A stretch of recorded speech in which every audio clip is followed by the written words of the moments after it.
খুবই ভাল লাগিছে। এইটো জাষ্ট মোৰ গাঁৱৰ ওচৰতে এখন গাঁও আছে, আমাৰ আদিবাসী গাঁও, আমাৰ সান্তালী ভাইসকল ইয়াত আছে। মোৰ দেন 30 ঘৰ ইয়াত আছে। আজি আমি ইয়াত আহিছোঁ। আমাৰ এইটো ৰায়মানা প্ৰাইমাৰী আণ্ডাৰত পৰে, BCDC আণ্ডাৰত পৰে।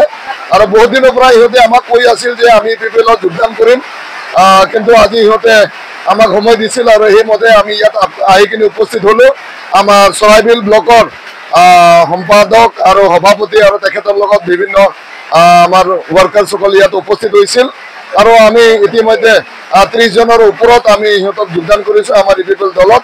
আৰু ইহঁতে ইচ্ছাৰে নিজৰ ফালৰ পৰা আমাক জনাইছিল যে আমি PPL দলত থাকিব বিচাৰি আছোঁ।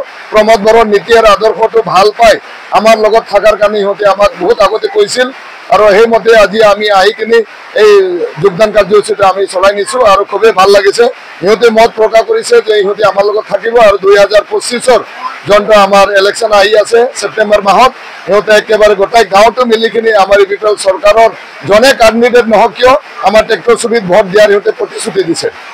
এখন যে ট্রেক্টর ছাপা যদি আমার যদি বসতে যাচ্ছে আমি ভালো লাগছে আর আমারও ভালো লাগছে, কেন যে আমার ট্রেক্টরের ছাপাটা আগের থেকে ভালো আছে।